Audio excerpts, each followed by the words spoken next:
Hi, this is Steve Dale, and I'm the trustee of the Golden State Pool Trust. Today we're going to talk about a primer on public benefits in California in 2022. So whenever we're talking about public benefits, we need to figure out what kind of benefits we're talking about and what category. You can basically divide public benefits into two categories.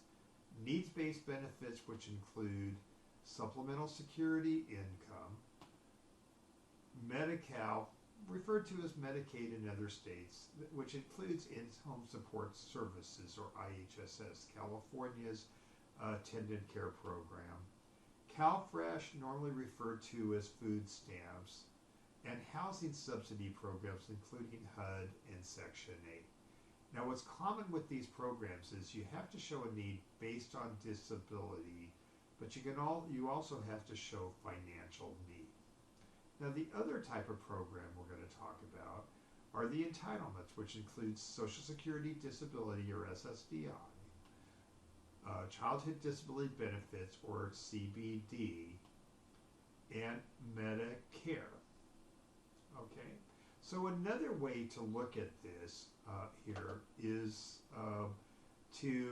that our cash assistance program for folks with disabilities that is needs-based is SSI, and tied to that is Medi-Cal. For the entitlement programs, which include SSDI and childhood disability benefits, those are the cash programs for entitlements, and tied to that is Medicare. In many cases, it's very common that a beneficiary will get all four programs. So let's see how that works out. So for supplemental security income here, SSI is a federal program administered by the states, and it's based on showing a sufficient evidence of disability and financial need. It's actually intended to pay for, I'm going to refer to it as food, clothing, and shelter, although at the time of this recording here, SSI only counts food and shelter, and they may actually be eliminating the food requirement. But if you understand that SSI is intended to pay for food, clothing, and shelter, and nothing more, a lot of what I'm going to talk about is going to make a lot more sense. Now, in 2022, the SSI rate, the maximum SSI rate for most folks that are disabled is $1,001.72. That's what we're going to go through. You might get a little bit less if you are actually receiving what's called in-kind support and maintenance. Okay, so now in order to qualify for SSI, there's a three-part test. First, you have to meet the definition of being disabled. The second test is that you have to meet an income test, which determines how much you receive. And the third test is a resource test, which determines whether or not you're eligible. So let's dig a little deeper into this as far as meeting the definition of disability. And this is something that's confused all the time. So the definition of being disabled here is that you have to be under the age of 65 and not be able to engage in substantial gainful activity, or SDGA, because of a physical or mental impairment that's expected to last a year or longer in death. The SGA amount in 2022 is $1,350. So basically, in order to qualify for SSI, and as we're going to see, Medi-Cal is very similar, you have to show that you're able to earn more than $1,350 a month based on a disability that is physical or mental in nature and expected to last a year or longer or end in death. Now, the second test is the income test, which determines how much you receive. So, for SSI, there are three types of income. The first type of income is unearned income, and that includes things like cash or gifts or payments from annuities or pensions, alimony and support payments, dividends, interest, rents, and awards and payments from other benefit programs here. So basically, if you get any kind of income, including cash, it reduces your benefits dollar for dollar after the first $20. Okay? The second kind of income, and this is the basic rule, and there are exceptions to this, that if you earn it, you lose $1 for every $2 you earn after the first $65. So let's say, for instance, in the month of January, you earn $265. What would happen is they don't count the first $65, but your SSI would be reduced by $100. The third type of income is the most confusing at all, which is called in-kind support and maintenance, okay, or ISM. And basically, let's go back to what SSI is all about. The federal part of the SSI is basically for food, clothing, and shelter. Now, we no longer count clothing any longer, and we're hoping eventually they'll take away counting food. But the concept is it's for food, clothing, and shelter. And if for some reason the SSI recipient gets assistance from any outside assistance here for their food and shelter, their benefits will be reduced dollar for dollar for the assistance that they received, capped at $300.33 in 2022. So let's say, for instance, you have a child living with you that's getting SSI, and let's say to that child, you tell them that I'm not going to charge you rent, nor am I going to make you pay for food. I'm going to let you live in my house for free. In that situation, the SSI will be reduced by $300.33 because of the outside assistance. Okay, so the third test is the resource test, which determines whether or not you're eligible. So as far as that is concerned here, anything you can convert into cash is a resource. And if your resources exceed $2,000 on the first day of a calendar month, the SSI beneficiary's public benefits will be lost until resources are reduced. Now, there are huge exceptions to this rule, so we'll go through just a few. For instance, an SSI recipient can own a residence of any value here without losing their eligibility for SSI. And as we're going to learn, Medi-Cal has the same rule here. Of course, the challenge is going to be trying to maintain that home on $1,001 of SSI. In that home, you can have all the household goods that you like here. So as far as having dishwashers and musical instruments and books and personal items, there's no limit, as long as the item isn't being held for its intrinsic value.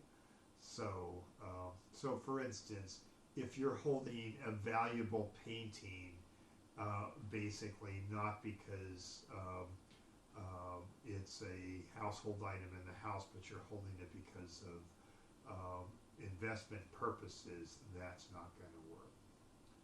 The other thing with this is that you can own one automobile of any value. And that's true whether you are single or you're a couple. You're allowed to have one vehicle of any value. Also with that, you can have any item related to the disability, and that just kind of makes sense here. The other item is that a person on SSI can own a life insurance policy with a cash surrender value of no greater than $1,500. They can own any amount of term insurance because it doesn't really have a cash value until you pass away. You can also own a burial plot of any amount here, but you can only set aside $1,500 of your own funds here as far as paying for burial expenses. Now, one of the benefits of being on SSI is that if you receive at least $1 of SSI in California, then you qualify for Medi-Cal without a share of cost.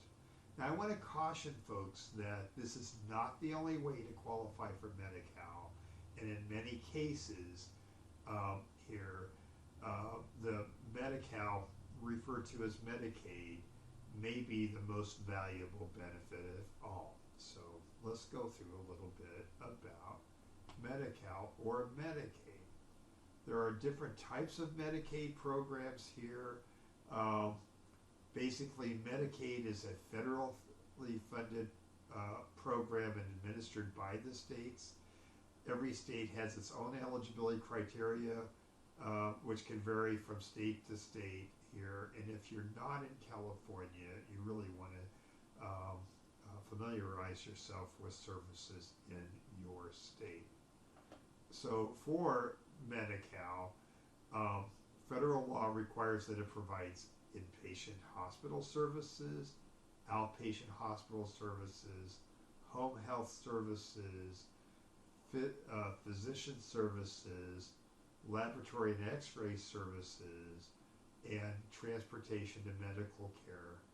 It also provides dental services, and many regional center services are based on Medi-Cal eligibility. So let's talk about the entitlement programs. The first entitlement program we're going to talk about is Social Security Disability Insurance, or SSDI, which is a national program for injured workers that have the prerequisite number of work credits that they put into the Social Security system here. SSDI has no income or resource limits, and an SSDI recipient could win the lottery and remain eligible, but earned income may cause an ineligibility for benefits because, once again, remember the definition of being disabled is the inability to earn SGA based on a disability that's likely to last a year or longer or end in death. The second program we'll talk about here, and this is very common for beneficiaries of supplemental needs trusts, is childhood disability benefits. So if you have a child with a disability, they may be eligible for Social Security under the Childhood Disability Benefits Program if a parent is eligible for one of the Social Security programs and the child's disability began before the age of 22. Benefits are not payable until the eligible parent dies, retires, or becomes disabled themselves. Although it is important to note that the child cannot have performed SGA since the age of 18 and remain eligible. So, Social Security is not affected by the child's assets, but the child's income could result in an eligibility determination because, once again, benefits are based on the definition of disability, which is the inability to earn SGA. So, upon the disability or retirement of a parent, an eligible disabled child will receive an amount equal to 1/2 of the parent's Social Security that they're receiving. And upon the death of a parent, an eligible disabled child will receive an amount equal to 3/4 of what the parent is receiving in SSA benefits here. So let's go through a couple of examples.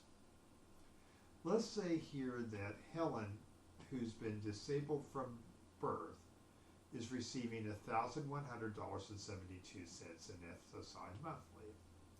Helen's father, Earl, retires and receives $1,400 a month. Helen begins to receive $700 a month, 1/2 of that amount, by the way, without any reduction of Earl's benefits. Receipt of the childhood disability benefits is unearned income, which may reduce Helen's SSI by $600, which is the $700 minus the $20 disregard. So now Helen is receiving $231.72 in SSI and $700 a month in childhood disabilities. If you do the math, that's only $20 more. Here's our second example. Earl dies and Helen receives an amount equal to $1,050 a month. Once again, 3/4 of the Social Security retirement he was receiving. Helen's SSI in this case is going to be completely eliminated, and her SSI linked Medi-Cal will be eliminated as well, although she will be able to qualify for Medi-Cal under a different program. The last program is Medicare. Medicare is a federal program for people over 65, but it's also for people under 65 who've been receiving Social Security based on disability for 2 or more years, and that would include childhood disability benefits. So going back to Helen's example, 2 years after receiving the childhood disability benefits, she will start getting Medicare, and folks can become qualified for both Medicare and Medi-Cal, which is called being Medi-Medi. And Medi-Cal becomes the payer of last resort, but it also covers long-term care costs, including things like in-home support services.